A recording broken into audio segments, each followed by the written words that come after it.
Today is Wednesday, August 1st, 2012, and we are interviewing Lela Nadine Craddock. She is 91 years old, having been born on February 25th, 1921. My name is Anna Shannon, and I'll be the interviewer. Ms. Craddock is my aunt, my mother's sister. Cheryl Best is also in attendance, assisting with the transcribing in camera. We are interviewing Ms. Craddock as part of the Library of Congress Veterans History Project and Illinois Veterans Project. Deanie, could you state for the record what war and branch of service that you served in? I was in the Second World War. I was in the Marine Corps Women's Reserve. And what was your rank? Corporal. Corporal, okay. And where did you serve? San Francisco, California. Okay. Let's begin at the beginning. Where were you born? Wait a minute. Randall's, Missouri. It's in Cape Girardeau County.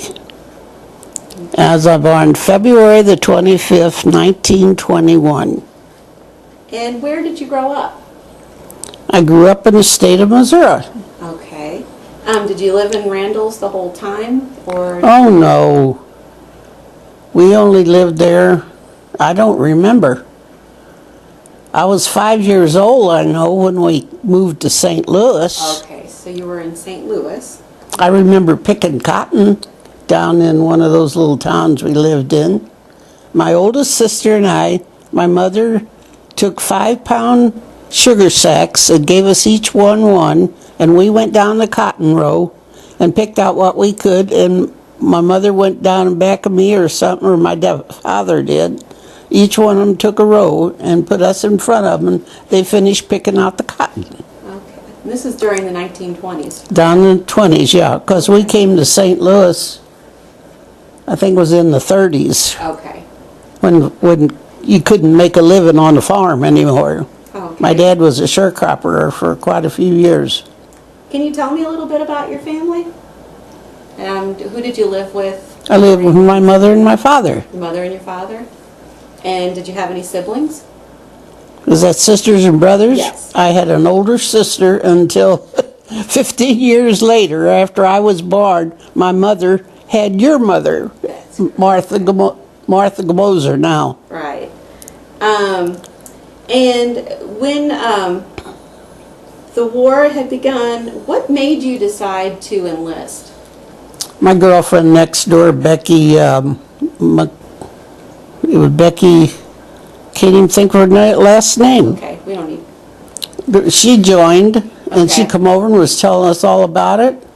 And I thought that would be a great thing to do, because I had never been away from home among girls my age and that. I wanted to join so I could live in a barracks with Okay. girls and that. But when I got to San Francisco, all they had was a headquarters. They didn't have a barracks. We lived on subsistence. They paid us subsistence to go and pay our rent and to eat and stuff to live on. And we'd talk about wanting to be in a barracks, and the people out there that had been out there for years says, "Shut up about this barracks. We don't want a barracks. We like the way we live now." Oh, really? So You could live just like you did at home. You could. Okay. But I person from the Marine Corps went to these buildings where you rented a place to live, and they inspected it before they would let you move in. Oh, okay. To make sure that it was Yeah. up to their standards? Yeah. Okay. Why did you choose to join the Marines? Was your friend joined the Marines also? Was that She had joined in May, and then the time I went and I signed up, I think it was the last part of May that I signed up, and I wanted to go to camp same time she did, and they said, well, they didn't know whether they could arrange that or not, but she went to camp right away, and I didn't get to go till August or September, so we didn't get to go to camp together. I didn't see her after she went to camp. I didn't see her anymore till after she was discharged, and she came to San Francisco to see me before she came home. Oh, wow. And where did you do your boot camp? Camp Lejeune, North Carolina. And you had never been away from home before you went to boot camp? Just to visit an aunt or uncle or something like that, one day or two. That was all. That was the only time I've ever been away from home. Really? Mm-hmm. And what was boot camp like? Oh, I was very homesick. Never having been away from home for any length of time, I was very homesick. And I was glad when boot camp was over, because we had one drill sergeant trying to teach us how to march. And we didn't always go the right way, and he made us look down at our shoes and say we put a L on the left and a R on the right, and when he gave a command, we'd look down at our feet and see which way we're going to go. Really? Yeah, they were mean to us. He thought us women were dumb anyway. I didn't know. Oh, honey, you find out a lot of stuff when you go in. Did they do the same drills for the women that they did for the men at the boot camp, or was it I guess they did. I don't know whether the men was that hard to teach or not. And I enlisted. I didn't. I wasn't drafted. Right. Okay. So you say you were assigned to San Francisco. Mm-hmm. Did you want to go to San Francisco? I told them I was so homesick when they asked me that question. I said, I don't care where I go. I just wanted to join the service, to go and live in the barracks with girls and that. Okay, so you didn't care if you went to You didn't care where I went. And the monkey I had when I was in boot camp, she wanted to go to San Francisco so bad. She was engaged, and her fiance was out there, and they could get married and live together. And she wanted to go to San Francisco so bad, and they assigned her to stay there at the camp as a secretary, because she was a typist in that.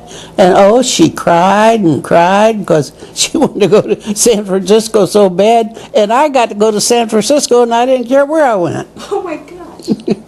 She said, it's not fair, it's not fair. And how did you travel when you went to San By Francisco? train. By train? Yeah. Was it a long trip?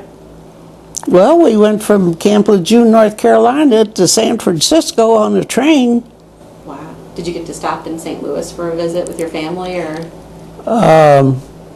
We got Station Liberty in St. Louis, and we weren't supposed to contact our family or anything, but I called home and told them I was at the station, and Mom and Daddy came down to the station, and my friend and I walked through the station parading back and forth to see if I could see them, and I saw them when they came in, so I kind of motioned that we would sit at these seats right here by the door, so they came and sat there in the front row where they could find seats, and we sat by them. And I just talked like I was talking to strangers, and they got to see me, and that's all. They saw me when I got on the train to leave. Oh, it was good that you got to see them.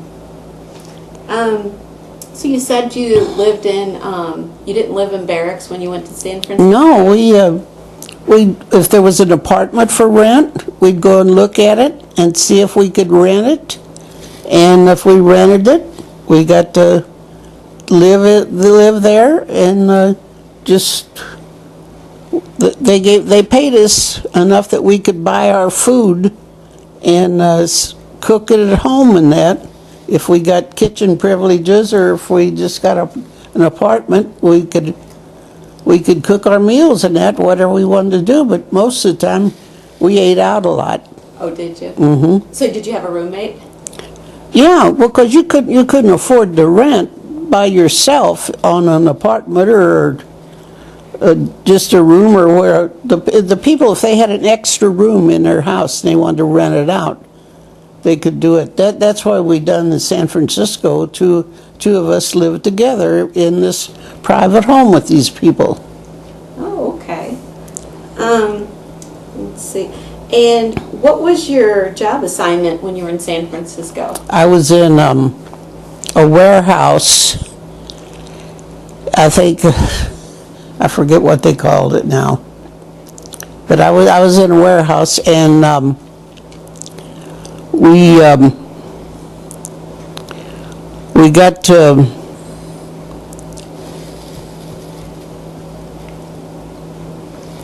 it was called the Islas Creek area in San Francisco. Okay. Is where this warehouse was, out there by where the creek used to be. Okay. And it was just a big building. It was I forget what they called it now, but it was just a big building out there with all this supplies and everything. And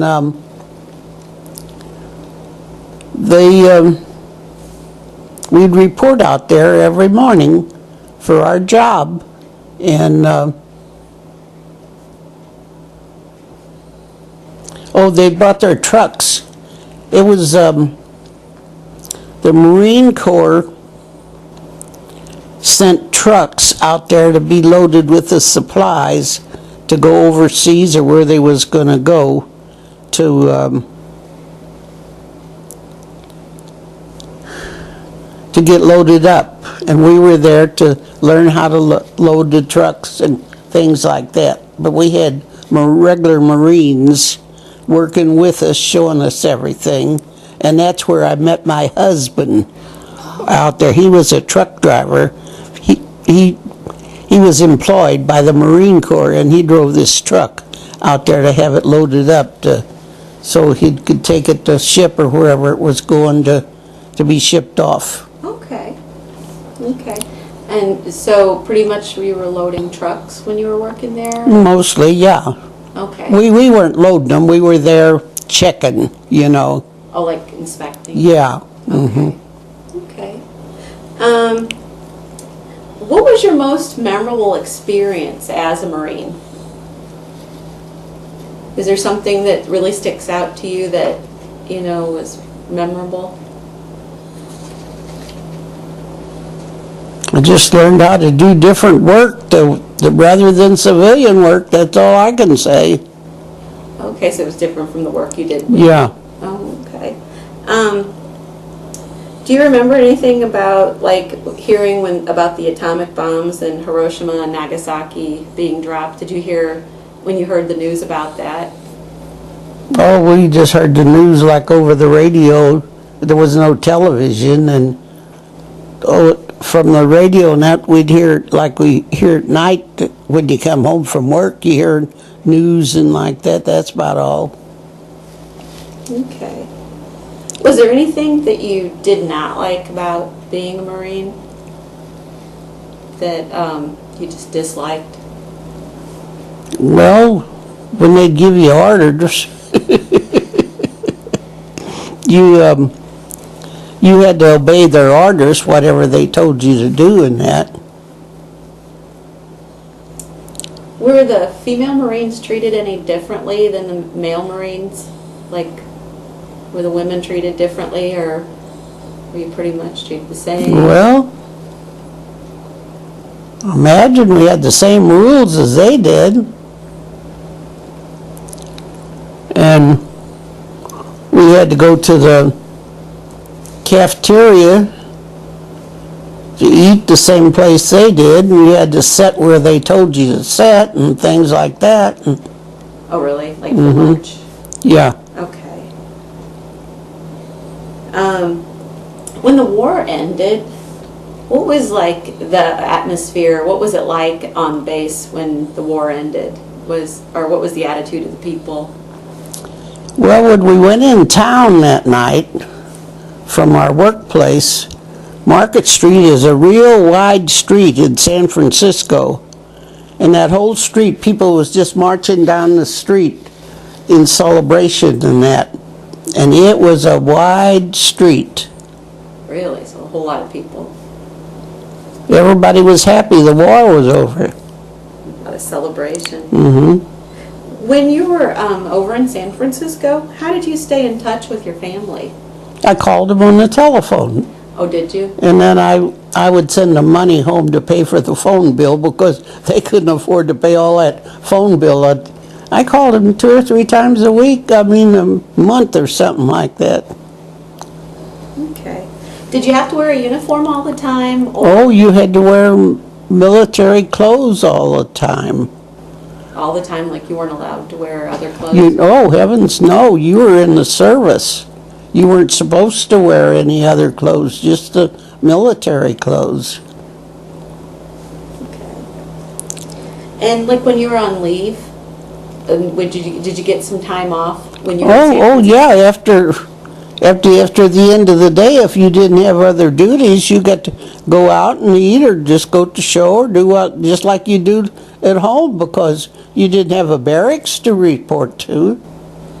We used to go down to Fisherman's Wharf a lot and eat because I had never ate seafood until I went to San Francisco. And boy, every Sunday we would go down to Fisherman's Wharf for lunch. Bet that was good. It was. Let's see. Did you have a curfew for your apartment? Like since you were not in a barracks, did you have a curfew? Well, I think we did. I don't remember. Anna, that's been so long ago. Did you make many close friendships while you were in the Marines? You saw my pictures the other night that this one that I had the roommate that I lived with when I first went out there, and I kept her as a friend for years. She used to come to St. Louis to visit me because she had more money than I did, and she would come and visit and stay for a while and then go back home. She lived in Arizona.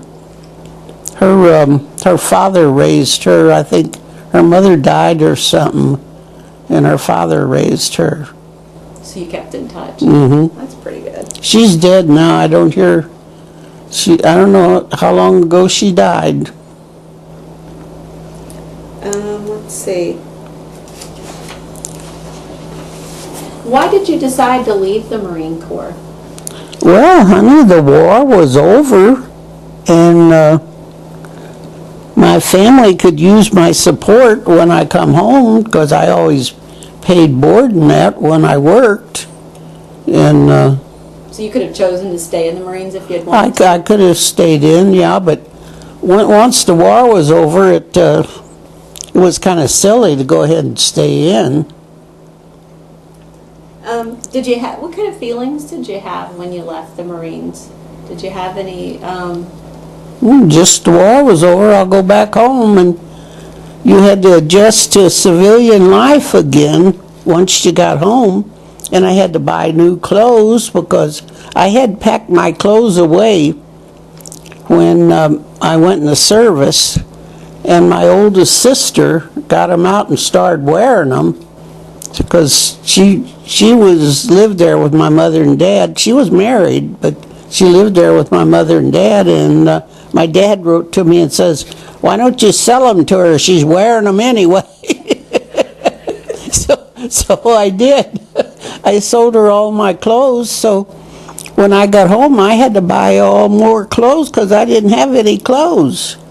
And you had to adjust again to civilian life. And if you don't think adjusting again to civilian life after military life, it's a problem.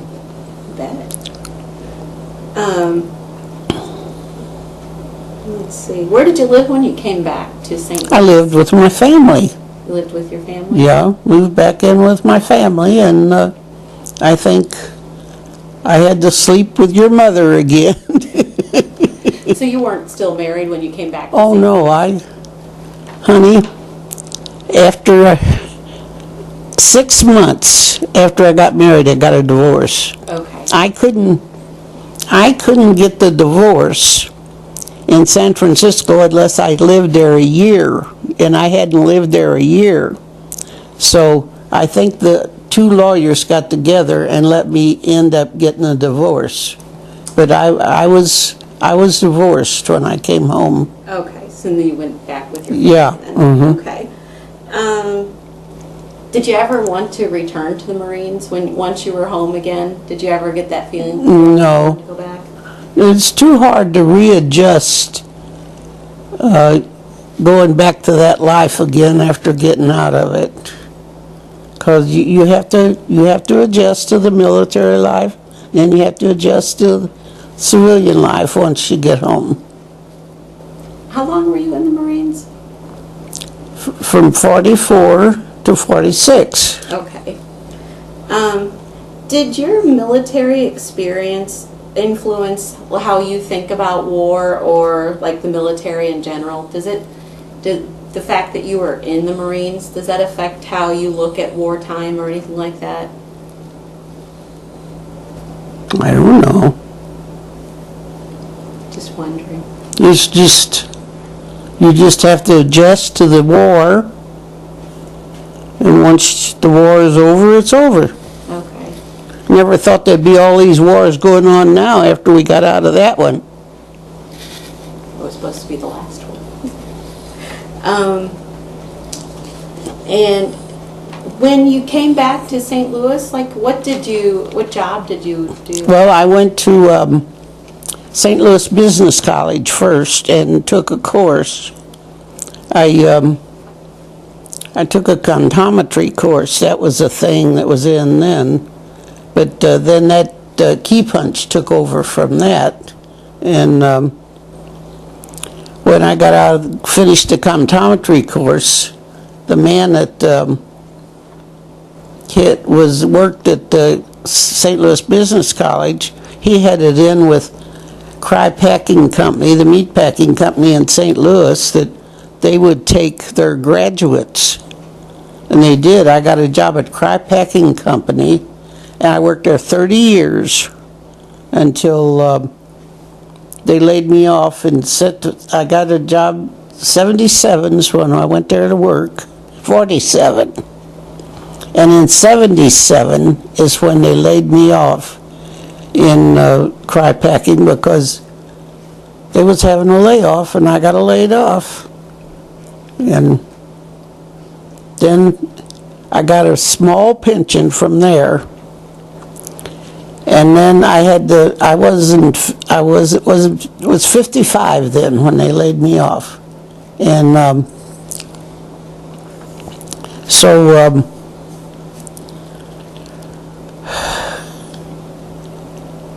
then I had to go and get another job because at 55 you just can't not work. Right. So I went to St.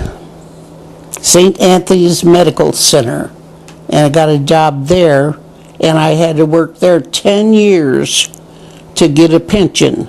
So I worked there 10 years till I got a pension there. And I get more of a pension from there now than I do Cry Packing, because Cry Packing cut our pensions at one time, said they had to go in order to keep the plant working, they had to cut the pensions for the retirees and that. And so I got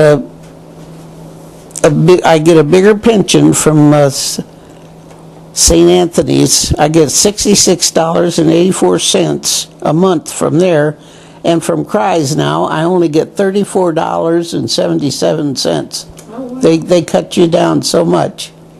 So it kind of brings us up to where we are today. Now, do you have any questions, Cheryl, that you can think of? I do. First of all, how old were you when you joined the Marine Corps? I was 25 when that picture up there was taken. 25. Yeah. And I had a 25th birthday while I was in service. Huh. So I guess I was 24 when I joined. And you talked about your drill sergeant. Did you only have male drill sergeants? For the marching we did.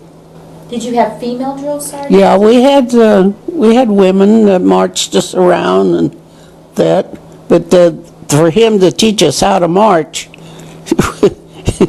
he was I remember him. Well, that's what I wanted you to tell me more about him, because you said he was mean. Well, he would just said you have to look down at your feet and see which you're going to go left or right. I guess since they had women to drill, that they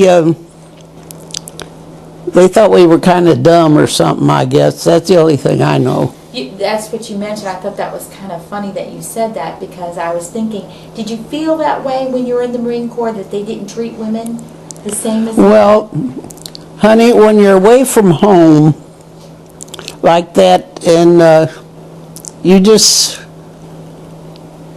first time you was ever away from home like that, you just feel like you're being mistreated, that's all. So you didn't feel unequal to a man, or just... No, well, we just thought, well, he just thought we were superior. He was not equal to him or something, I don't know. And another thing I was interested in knowing, you said that it was just you and did they pair you girls up when you went to San Francisco? Or did you have to find somebody to go with you? Well, Did the Marine Corps pair you up? Or? No, we just talked among ourselves and had to see who wanted to live with who and like that. Oh, so you got to pick who you wanted Yeah, to live with. I thought that was interesting, because it wasn't, like the Marine Corps didn't say you have to go with this person. No, no.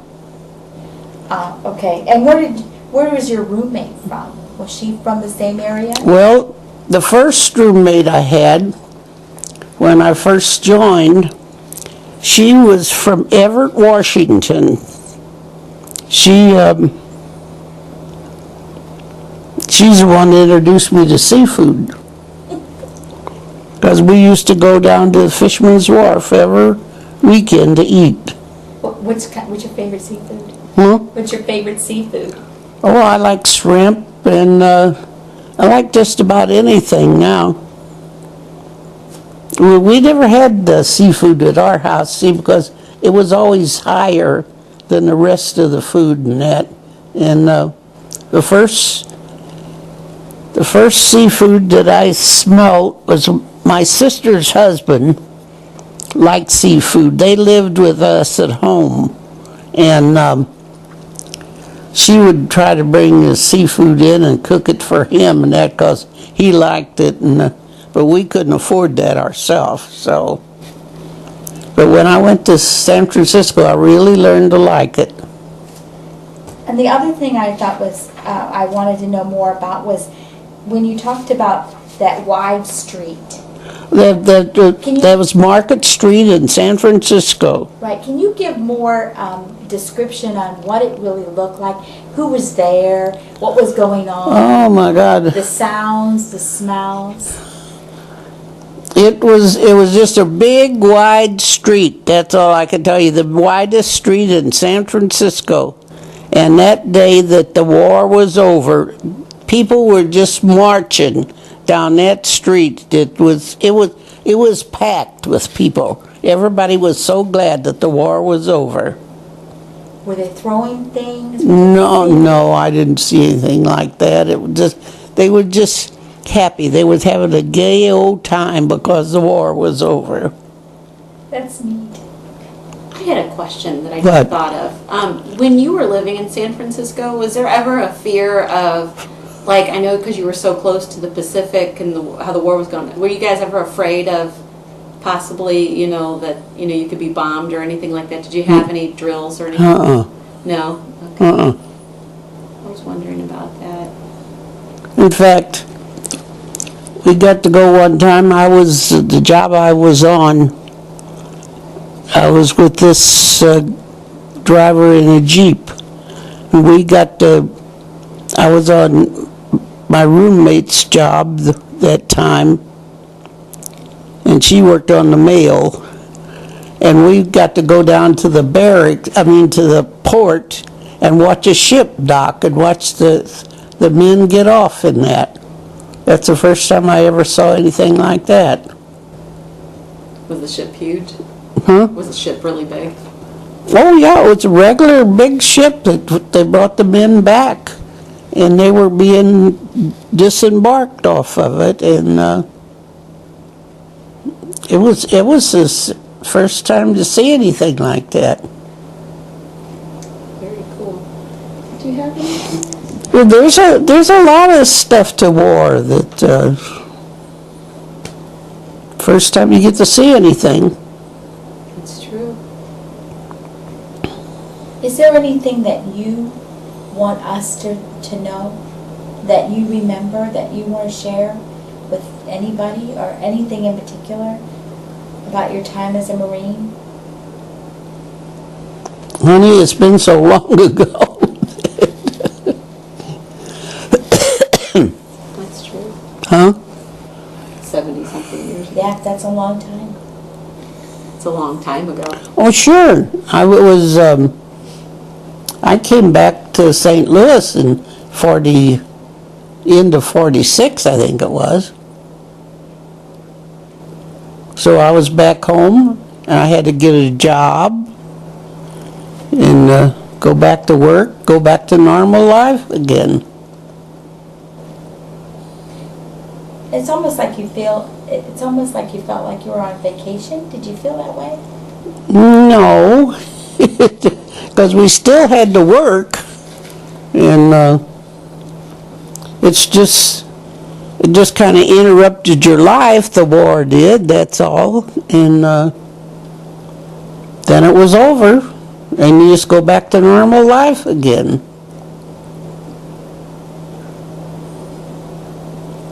It's kind of what we were thinking.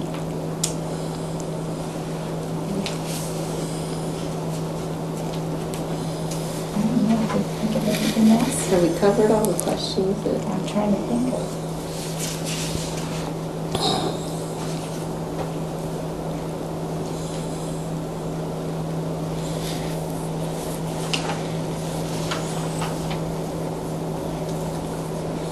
I think it's funny that you kept saying that you wanted to live in a barracks. Why did you think that was? Well, honey, I had never been out among girls. I always lived at home.